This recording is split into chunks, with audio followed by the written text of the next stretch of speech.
Good evening, all of you, and welcome to today's new daily test paper number 15, CDS and FCAT discussion. वैसे तो ये paper कल conduct हुआ था, but because of my bad health और poor health you can say कल ये paper discuss नहीं हो पाया था. And today also my health is not so good, तो इस वजह से ये पेपर जो कल डिस्कस हुआ था आज डिस्कस हो रहा है. और पैनल में डिस्कस नहीं हो रहा है, we are discussing it on the tab. Hopefully जब मेरी तबीयत थोड़ी डाउन होती है तो मैं पैनल के बजाय इस टैब पे ही रिकॉर्ड करना इजी समझता हूँ, क्योंकि थोड़ी तबीयत ढीली है तो वीकनेस भी है, तो वो चेहरे पे भी आती है एंड देन स्टैंडिंग ऑल, तो उसमें दिक्कत आती है. तो मैंने एनडीए के भी डेली टेस्ट पेपर को अभी टैब पे ही डिस्कस किया था, तो for you people also we are doing the same.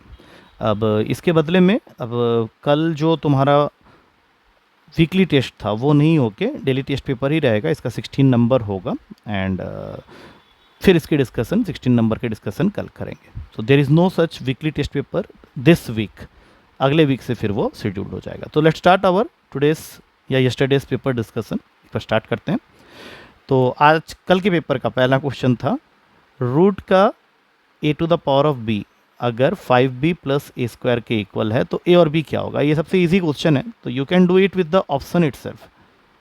3 4 लिख दिया, a मान लेते हैं पहली वैल्यू को, मान लेते हैं क्या क्वेश्चन में दिया ही है कि a पहली वैल्यू है 3, दूसरी वैल्यू है b 4. तो अगर ये ऑप्शन सही है तो वो इस रिलेशन को जरूर सेटिस्फाई करेगा. तो एक बार चेक कर लेते हैं LHS और RHS में पुट करके. जो ऑप्शन इसको सेटिस्फाई कर गया वही आंसर होगा. तो पहला 3 की पावर 4, रूट से बाहर निकालोगे तो 3 square and this value is 9. अब अगर इसको मैं राइट हैंड साइड में पुट करूँ तो 5 इंटू 4 प्लस 3 स्क्वायर मतलब 20 प्लस 9 29 आ रहा है. ये तो पॉसिबल ही नहीं है, तो ये गलत आंसर है. सेकंड ऑप्शन है मेरे पास में बी ऑप्शन, इसमें तुम्हारे ए और बी की वैल्यू दे रखी है 2 एंड 12. अब इसको LHS में डालेंगे तो 2 की पावर में 12, रूट के बाहर निकलेगा तो 2 की पावर में 6, 64 हो गया. और राइट हैंड साइड में जाके अगर इसको पुट करते हैं तो राइट हैंड साइड में अपने पास में है 5 into B that is 12 plus A का स्क्वायर दैट इज़ 2 स्क्वायर. तो 60 प्लस 4 ये 64 है, ये आ गया है, तो फिर सही आंसर यही है, बाकी दोनों को चेक करने की ज़रूरत नहीं है.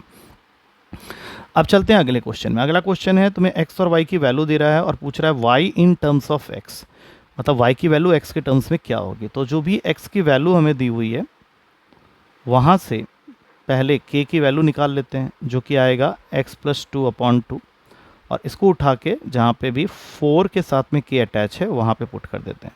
दैट मीन्स x प्लस 2 का बाई 2 होल स्क्वायर.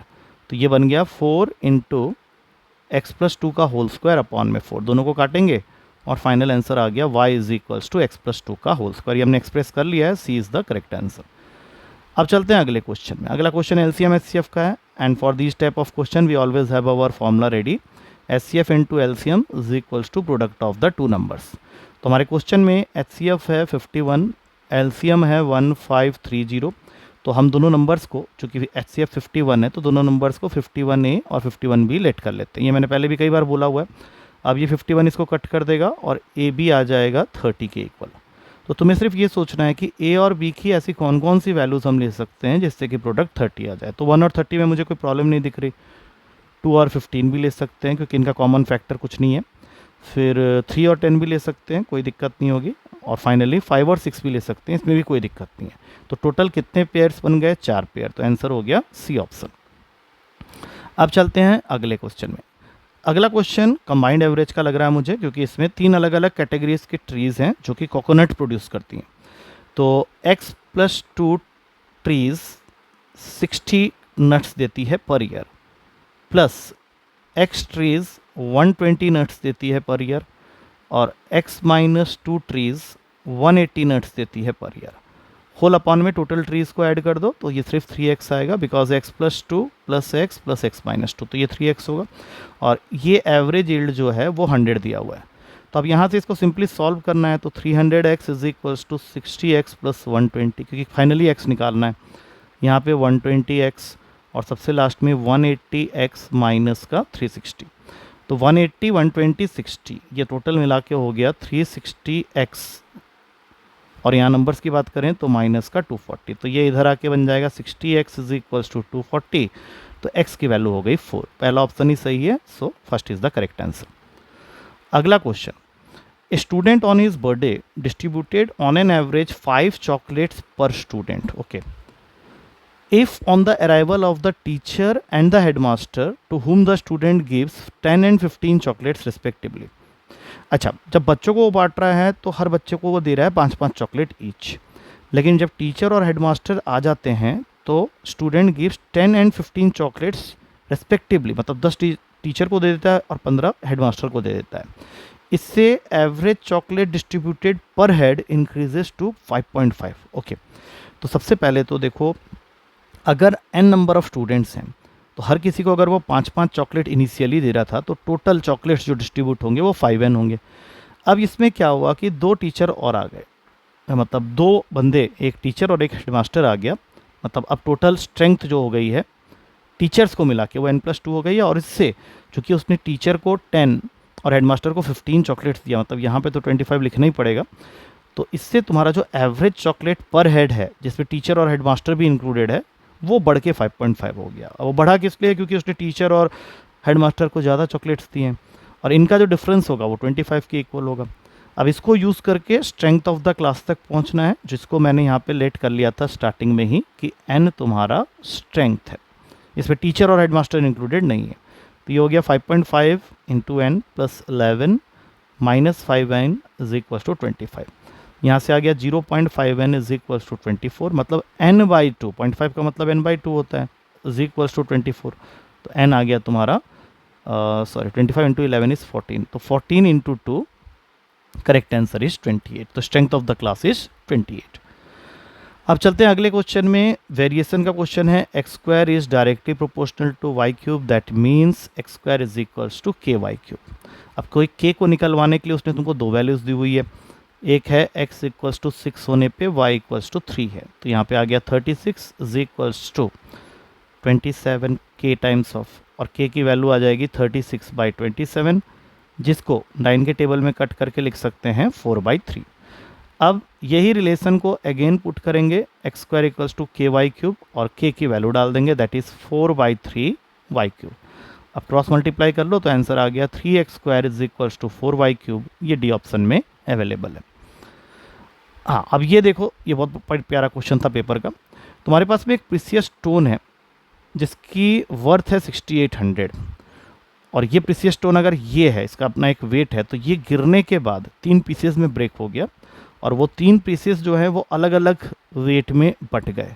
पहला पीस है 5 का, उसको 5x मान लेते हैं. दूसरा पीस का वेट है 7, मतलब 7x, और तीसरा पीस है 8x. अब क्वेश्चन क्या है कि value of the stone is directly proportional to the square of its weight. मतलब अगर इन तीनों को ऐड कर दें तो जो इनिशियल स्टोन था, प्रीसियस स्टोन, वो 20x वेट का है. तो 20x का होल स्क्वायर जो होगा दैट इज द कॉस्ट, जो कि तुमको ऑलरेडी क्वेश्चन में गिवन है 6800. दैट मीन्स हम लोग स्टार्ट करेंगे with equating 400 x square with 6800, जहाँ से एक्स स्क्वायर की वैल्यू आ जाएगी 17. अब इसको संभाल के रख लो. अच्छा, ब्रेक होने के बाद जो इंडिविजुअल पीसेस हैं उनके स्क्वायर का सम जब करेंगे तो वो तुमको कॉस्ट देगा. किसका? स्टोन के ब्रेक होने के बाद उसके वर्थ का. ये तो इनिशियल वर्थ तो हमें पता ही है 6800 का था, तो ऑब्वियसली कुछ ब्रेक होने पे डैमेज हुआ है तो कुछ कम हो जाएगा. देख लेते हैं एक बार. तो ये हो गया 25x square plus 49x square plus 64x square. अब इसको एक बार जल्दी से ऐड कर लेते हैं, क्योंकि ये मल्टीप्लाई होगा 17 के साथ में, तो तुमको प्रेजेंट वर्थ टूटने के बाद जो घटा है वो पता चल जाएगा. तो 64, 49, 25, 8 हो गया, 1 बचा, तो 138. एक्स स्क्वायर की वैल्यू 17 है, तो ये हो गया उसका करेंट वर्थ, मतलब टूटने के बाद जो रिड्यूस हुआ है उसकी वैल्यू. तो हमें क्या फाइंड करना है? लॉस. तो लॉस हो जाएगा जो इसकी इनिशियल वर्थ थी स्टोन की 6800 माइनस दिस वैल्यू. तो इसको एक बार मल्टीप्लाई करने यहाँ पे साइड में 17 से मल्टीप्लाई कर लेते हैं, देखते कितना आ रहा है. 6, 5 कैरी 6, 1266, और ये 138, 4, 6, 2646.